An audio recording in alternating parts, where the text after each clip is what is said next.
Hey guys, we are going to do a final tour of our 13-bed HMO at Vicarage Road. So this is the one in Kings Heath. Kings Heath actually, it's what, a week or two before Christmas. So, you know, absolutely the worst time of the year to have an empty property. Traditionally, this is the quietest time of year because obviously nobody really wants to move or look to move during the Christmas period because there's a lot to do, and also because it's very cold. People generally want to move when it's warm and dry, and that's why there's so much activity during the summer periods. All right, so that's the garden, but we are in a very fortunate position because we don't need to refinance this property. So we can decide to try and keep the rent as high as possible, or maybe reduce it. We'll decide on that at some point. We've decided not to dress the property too much at this stage. So as you can see outside, there's like a mirror there, stuff like that. Nice smelly stuff. But because it's basically we've got new tenants moving in tomorrow. Tonight, this evening. So we're just going to leave it as it is. There's really no need to make it really, really pretty unless it's a brand new property and you want marketing pictures for your investor portfolio. As I said, this is we're in a fortunate position whereby we don't need to refinance, essentially. So we can just take our time. There's some new photos. So what I do is I will start from the final room and work our way backwards because these are the newer rooms, and then this will probably be more interesting to people, and then some people probably start falling off later on in the video when we come to the old rooms that we refurbished. So if you don't know me already, my name is Nguyen. We let and manage high quality HMOs and singlets in and around Birmingham, and I'm just doing one final check of all the rooms and the property before we start doing check-in. That's room 13. Hooks behind doors for extra storage. Nice quality mirrors.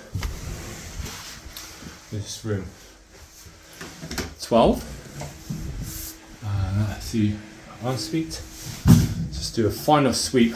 Make sure everything's in place and ready. Like these things. Refurbing HMOs, like refurbing singlets, is really straightforward. Refurbing HMOs, a lot of moving parts, especially if you're the investor, and you have to make tons of decisions. I'll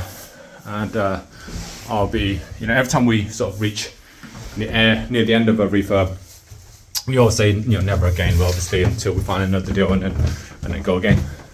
So this is, upstairs was 11, this is 10 to this one, the smallest rooms.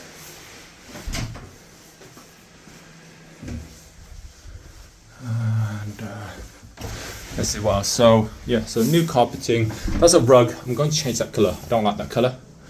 That's the garden. So what we've done, we've fenced off that section there so we can leave that as parking for the tenants. And this part will be in the spring or summer, we'll properly landscape it, and then we'll put our outdoor furniture back here as well, because right now they're in the shed. There was a storm Dara, a few days ago, and Ken has replaced a lot of the fences, essentially. So room 9. So I think this is where we're starting to go into the original rooms. This is the old back room.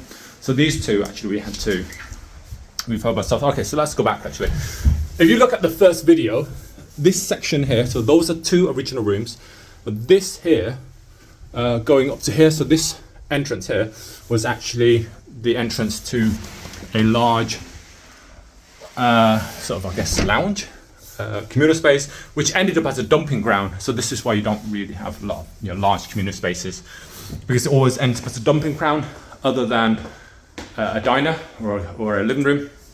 So we turned that into room 10, and then above it we built another floor, and then put rooms, then created rooms 11, 12, 13. So that's all new, with new roof there, and new roof there, and that's all new as well.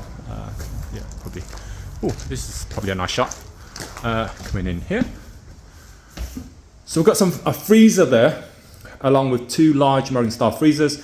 6 of the rooms here have their own fridge freezers in their rooms. What I might do is get some more large fridge freezers out here, because some tenants do have fridge freezers in their room. You know, you don't want, let's do room 1.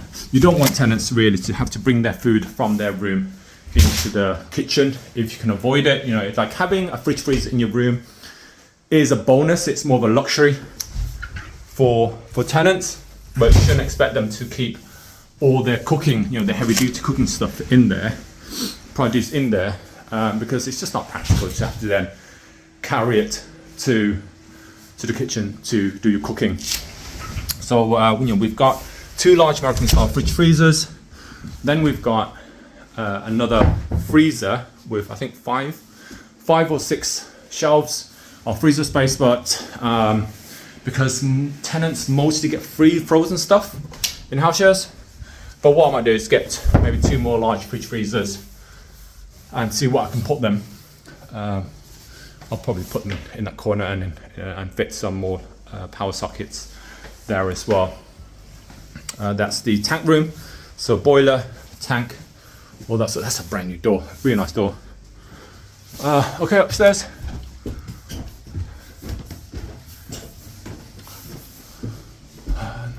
Smoke.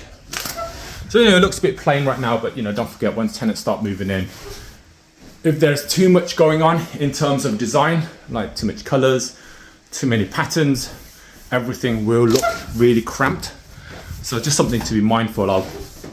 This is room 5. It's a really nice room.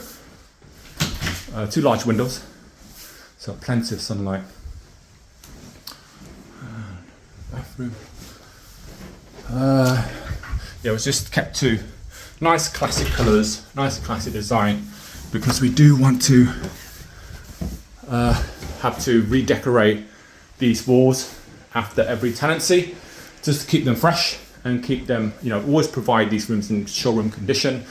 The paint we use means that we can touch up walls when needed, rather than have to redecorate the whole wall, which is, you know, really expensive. That's the final room. So that's pretty much it. I'll probably come back, come back and number the kitchen cabinets for our tenants, because that's clever. So I'll put a mirror there so people can keep an eye on, so people notice the head height a bit better when they're walking down. So we need to get wait for some numbers to be delivered, and they can number these cabinets. Now, some landlords number the inside of the cabinets, like this, for example, because, you know, numbering them outside, like numbering doors, will give a certain look to the property, but there's a practicality issue there. Now, it's great to number the cabinets. Actually, I'll do a separate video on that one, because I'm doing so many videos on furniture anyway. Okay, hopefully that's been helpful, and hopefully this is it, and hopefully no more big projects, maybe until next week or next year. All right, see you.